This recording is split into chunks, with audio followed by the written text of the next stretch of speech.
Today's home tips, small things you can do before listing a home which have a large impact and will break the bank.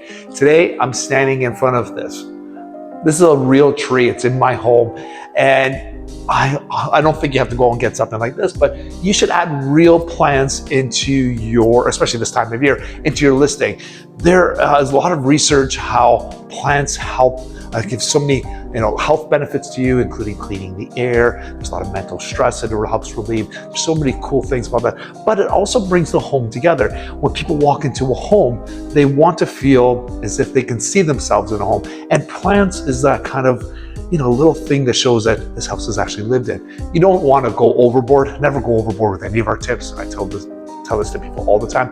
I don't want to see, walk in and it's all trees and everything everywhere in your home. But a subtle plant here and there really goes a far way. And again, you don't have to break the bank.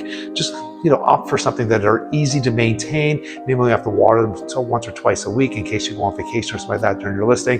But it's always good to have some greenery in your listing.